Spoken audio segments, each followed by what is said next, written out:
Главные события четверга, 24 августа в материале наших корреспондентов. Это итоги дня. В студии Петр Васильев. Здравствуйте. Коротко о темах выпуска. Экипажу легендарного танка «Алеша» вручили звезды Героев России. Среди них и якутяне Алексей Неустроев и Филипп Евсеев. Кино возвращается в села. Сегодня в 15 сельских поселениях Якутии открылись современные кинозалы. Их всех объединяет система проката «Экстра Синема».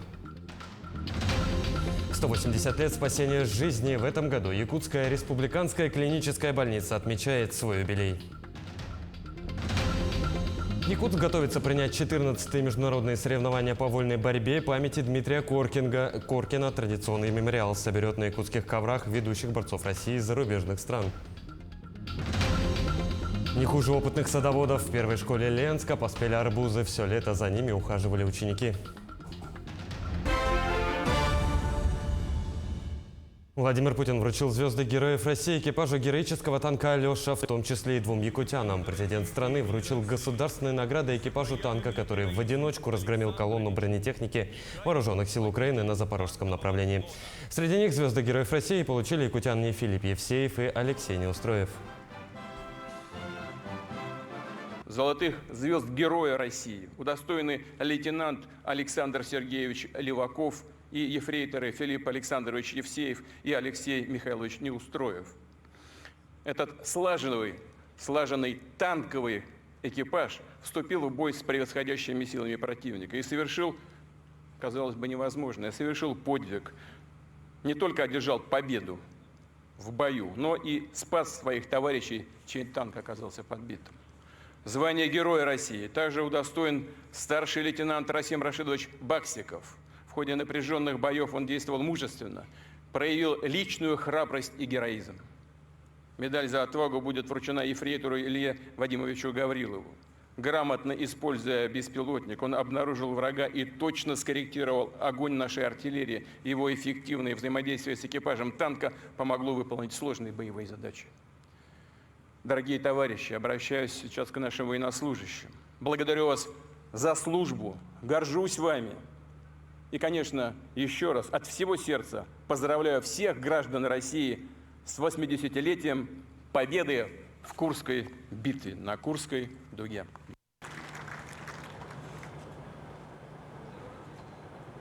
Товарищ Верховный Главнокомандующий, разрешите выразить признательность лично вам, руководству Министерства обороны, от всего нашего личного танкового экипажа за такую высшую оценку за нашу боевую работу.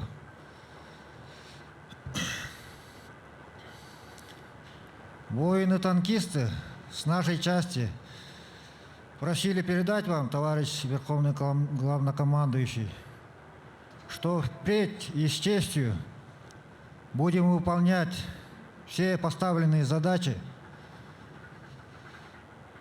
и сделаем все для защиты нашей Родины.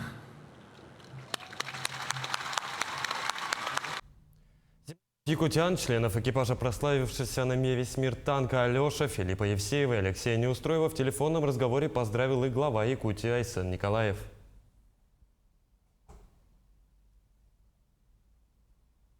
Здорово. Икистин аңарда жону серген атыттан, сақайрын оқтақтырын аттырыттан. Мақтал. Қайдақ дұға доғыйды.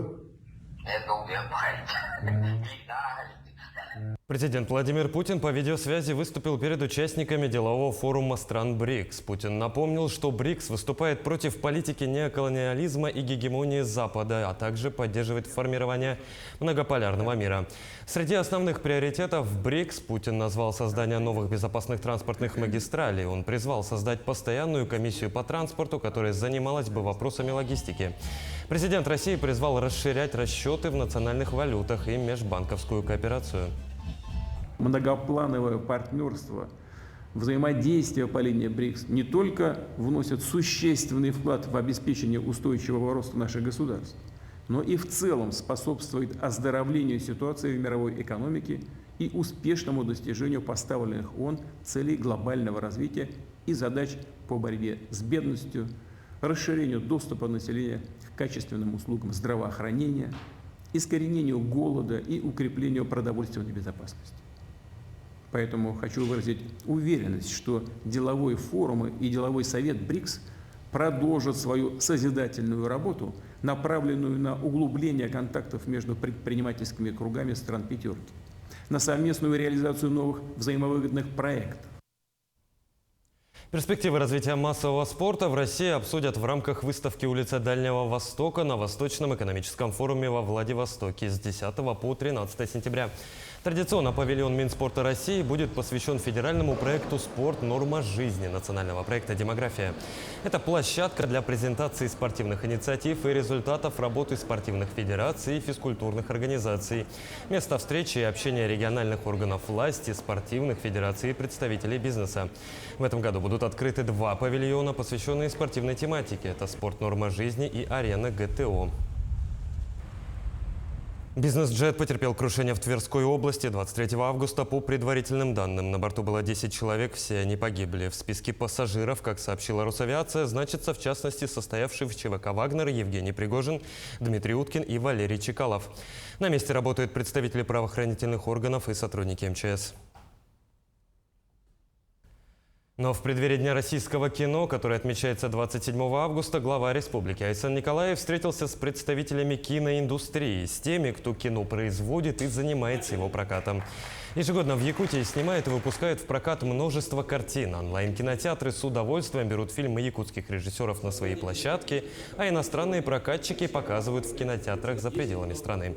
В ближайшее время в Якутске откроют кинопавильон полного цикла, который позволит не только снимать кино, но и осуществлять весь постпродакшн. Ну а на встрече говорили о проблемах киноиндустрии и их решении. Для нас, вот для производителей, да, которые делают кино, конечно, нам повезло, что как бы все для нас делается сейчас. Условия создаются, и это все как бы для нас дает как бы какие-то ответственность, да, для будущего нашего якутского кино.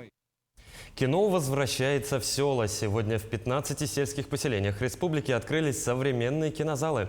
Их всех объединяет система проката «Экстра Синема», которую разработали в Якутии. Как прошел запуск кинозала в селе Булгунихта Хангаласского района, расскажет Виолетта Засимова. Все 15 кинозалов запустили в работу одновременно по видеосвязи. На символическую кнопку нажали глава региона Айсан Николаев и генеральный директор компании «Экстра Синема» Петр Черяев.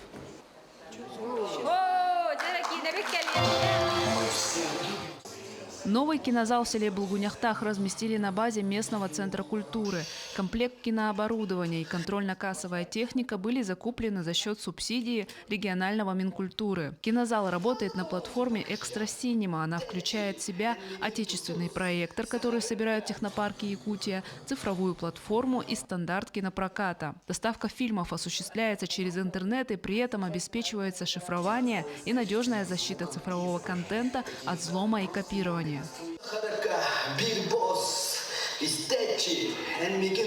В новом кинозале сельчанам первым показали якутский фильм «Бүгүн былыр». Сейчас разрабатывается расписание еженедельных кинопоказов.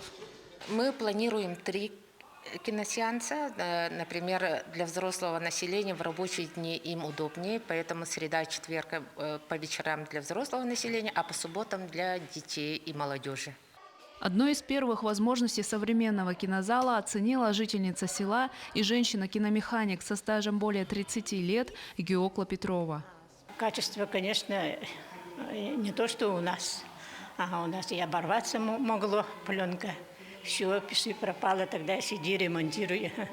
И аппарат может подводить. Сейчас звук очень ясный. Фильмы яркие, цветные все. Любо-дорого сейчас, наверное, работать. На сегодняшний день в Якутии насчитывается 25 кинозалов, работающих на платформе «Экстра Синема». 26 августа, в День кино, к этому количеству добавятся еще 2 кинозала – в Жарханском национальном наследии Алекминского улуса и Чукарском наследии Нюрбинского улуса. Виолетта Засимова, Федор Тарасов, Хангаласский улус. В Якутии состоялись первые республиканские соревнования «Отец года». География участников обширная. Приехали побороться за звание лучших команды из Алданского, Амгинского, Намского, Мегино-Кангаласского, Мирнинского, Верхневилюйского, Оленёкского, Хангаласского, Чурапчинского районов и Якутска. Всего организаторами было подготовлено 7 этапов. Это спортивное ориентирование, лабиринт и кросс-выбор, лучший бивуак, туристическая полоса, интеллектуальный этап и визитка. Атмосфера просто отличная, все доброжелательные, все, это народ Саха. Они просто, очень приятные хозяева, так скажем. Вот. Почему вызвались мы? У нас такая семья. Мы всегда любим приключения, всегда участвуем во всякого вида конкурсах. И администрация города Томот предложила нам поучаствовать, всячески этому поспособствовала. И мы не отказались. И у меня в возрастную категорию входит еще сын. Ему в октябре будет только 15. В Якутии значительно выросло число ДТП с участием начинающих водителей. Количество автоаварий по вине начинающих водителей возросло почти на 38%. Вместе с тем выросло и количество погибших и получивших травм людей. Подробности в следующем материале.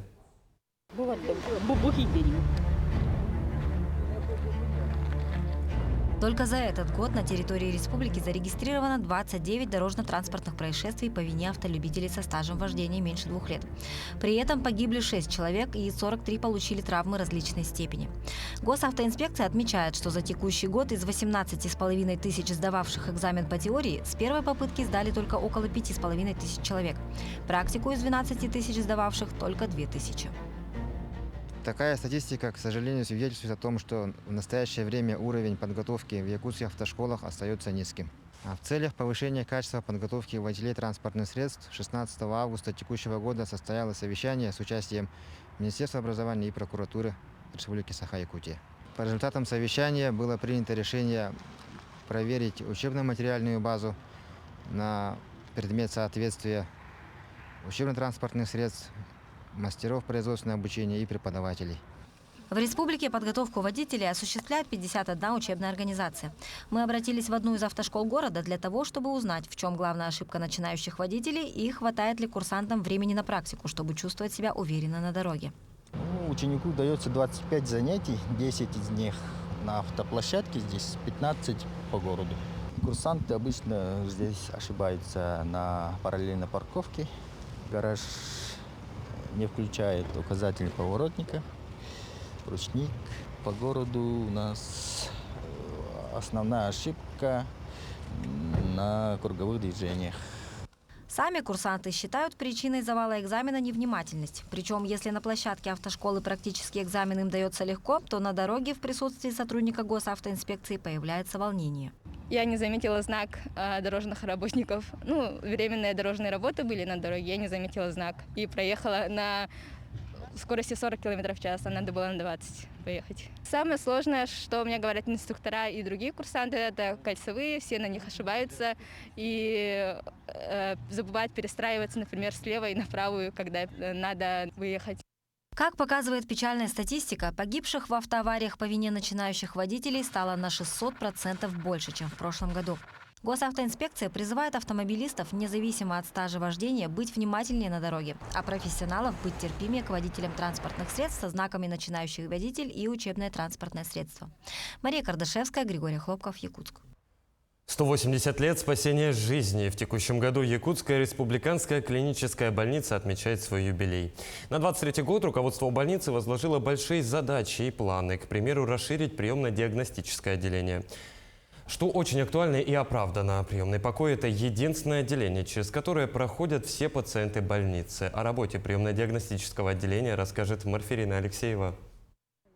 Через приемно-диагностическое отделение ежедневно проходит не менее 40 пациентов с различными заболеваниями внутренних органов. Чаще всего у поступающих критическое состояние, при этом диагноз неизвестен. Задача персонала не более чем за 2 часа установить диагноз и оказать неотложную помощь. Происходит сразу обследование пациента, установка диагноза предварительного, берутся все анализы, проводятся максимально в краткое время весь спектр инструментария визуальных обследований, и на основании уже осмотра врача от приемно-диагностического отделения ставится предварительный диагноз, и пациент экстренно госпитализируется в отделение нашей больницы. Отделение работает 24 часа без перерыва и выходных. В данное время наблюдается увеличение потока больных с осложнением сезонных заболеваний. Очень много пневмоний, бронхиальной астмы, бронхиты часто бывают. Очень много анемий у нас поступает на переливание крови, поступает по циррозу печени. Врач приемного отделения, он всегда может связаться с заведующими отделениями, если что, попросить даже проконсультироваться с ними. Консилиум тоже можно всегда созвать. Для обеспечения качественной медицинской помощи отделение оснащено своей лабораторией, процедурными и диагностическими кабинетами. Для особо тяжелых пациентов имеется противошоковая палата. В крайне тяжелом состоянии пациента мы привозим сюда. Тут у нас палата оснащена кислородом. Пациенты с низкой сатурацией сразу мы подключаем к кислороду. Тут у нас все мониторы, чтобы следить за состоянием пациента. Находятся все нужные аппараты, аппараты ЭКГ, лекарственные препараты для оказания экстренной медицинской помощи. От того, насколько профессионально, быстро и организованно действует медицинский персонал отделения, зависит успех последующего лечения больного, а при неотложных состояниях и его жизнь. Врачи, медсестры, весь персонал находится в напряженном ожидании пациентов. Неизвестно кого, когда привезут, в каком состоянии и так далее. И это вот прямо круглосуточно, без выходных и праздников. Поэтому бывает, что, конечно, люди испытывают усталость, но есть выражение, да, в медицине главным лекарством является врач, да, как профессия жизни. Это именно внутреннего ощущения, то, что вот призвание, тяги к тому, что помогать людям, без этого, конечно, никак. Это самое важное качество, которое именно вот даже в любых стрессовых, экстремальных условиях мотивирует работать лучше, оказывать наиболее максимально возможную качественную медицинскую помощь. Марфирина Алексеева, Григорий Охлопков, Якутск. Якутским гимнасткам присвоили спортивное государственное звание первой категории в Российской Федерации. Торжественное мероприятие прошло в Министерстве спорта республики. 3 спортсменкам, связавшим свою жизнь с художественной гимнастикой, вручили удостоверение мастера спорта России. Девушки твердо шли к своей цели, упорно трудились и, несмотря на юный возраст, у гимнасток далеко идущие планы. Так, одна из девочек, Антонина Алексеева, уже поступила в университет на целевое обучение и планирует продолжить защищать честь республики уже в ином качестве. Конечно, радостно, то, что уже наконец-то получили приказ и сами удостоверения. Также я поступила на тренера по художественной гимнастике в НГУ имени Петра Францевича Лескофта университет. И в дальнейшем планирую отучиться в университете и тренировать детей в будущем. Мы к этому результату шли долгих 2 года. Сделали совместный проект с Федерацией художественной гимнастики Ульяновской области. И, пользуясь случаем, я хочу выразить огромную благодарность заслуженному тренеру Российской Федерации, мастеру спорта международного класса, президенту Федерации Ульяновской области, доброму другу Республики Саха-Якутия и нашей Федерации Татьяне Николаевне Грибковой. Якутск готовится принять 14-е международные соревнования по вольной борьбе памяти заслуженного тренера ЯАС СССР Дмитрия Коркина. Традиционный мемориал соберет на якутских коврах ведущих борцов России из зарубежных стран. О ходе подготовки сборной команды республики расскажет Марина Захарова. Тренировка спортсменов идет по строгой схеме, по этапам – базовому, подготовительному, предсоревновательному, соревновательному и восстановительному. Занятия в преддверии соревнований очень интенсивны. Основная сборная Якутии проводит в зале по 5-6 часов в день, чтобы 7 и 8 сентября выдать наилучшие результаты. Вот сегодня начали 2-й этап подготовки к международному турниру Дмитрия Петровича Коркина. До этого мы провели тоже 2-недельный сбор.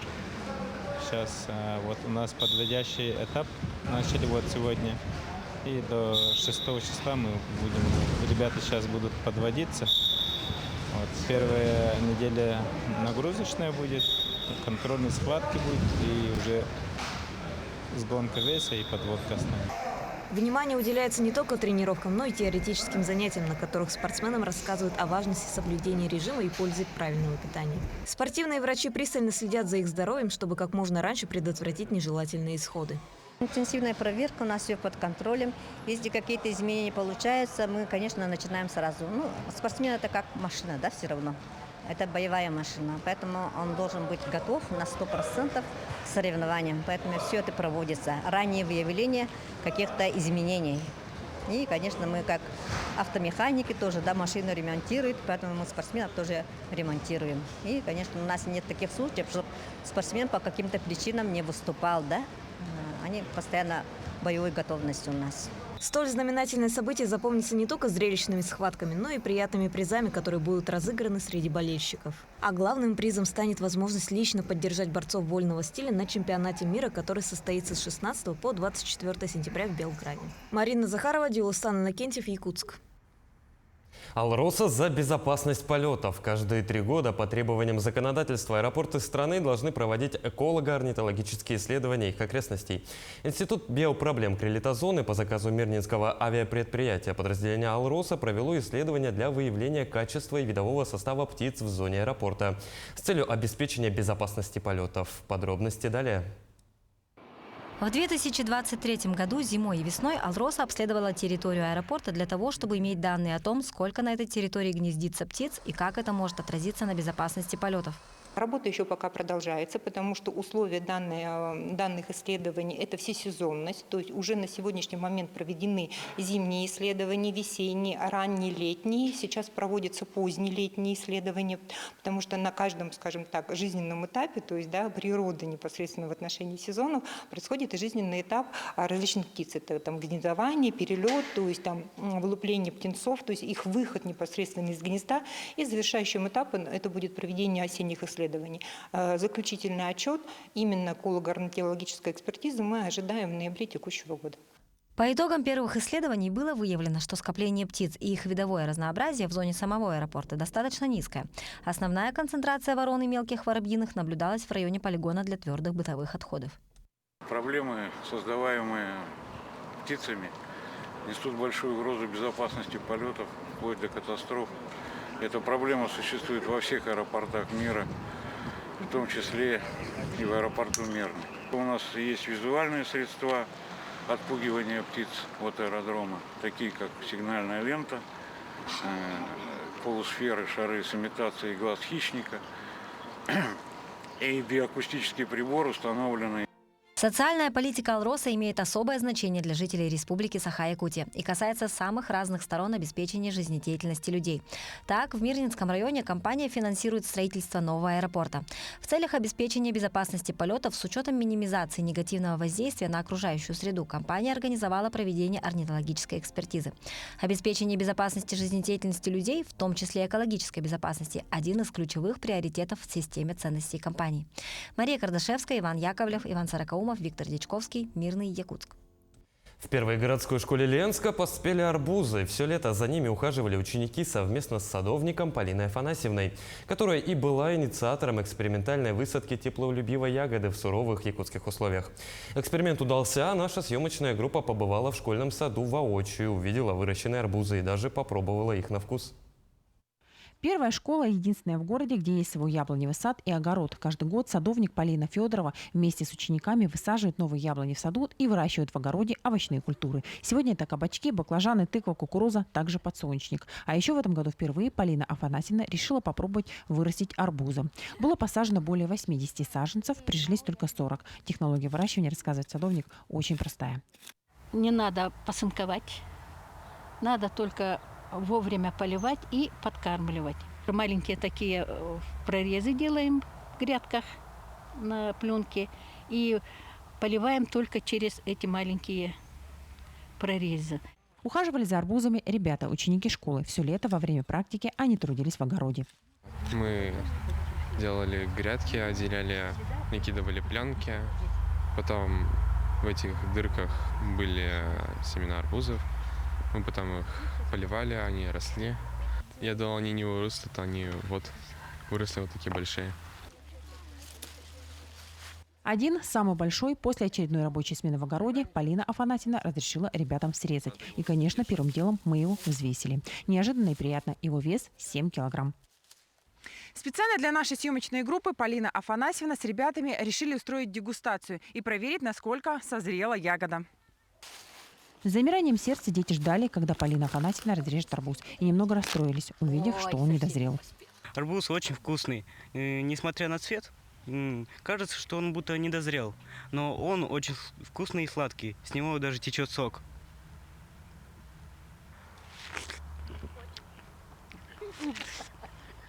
Действительно, арбуз очень вкусный, сладкий. Нам тоже удалось в этом убедиться. А главное, он экологически чистый, выращенный с особым уходом и заботой. Урожай ягоды садовник планирует собрать в конце августа. За это время арбузы, уверена Полина Афанасьевна, успеют доспеть. Нельзя не сказать, что в этом году ребята под руководством школьного садовника высадили 28 яблонь Стахойского сада Бурятии. Через 3 года надеются получить первые плоды. Светлана Балеева, Алексей Семенов, Ленск. Это были все новости к этому часу. Оставайтесь с нами.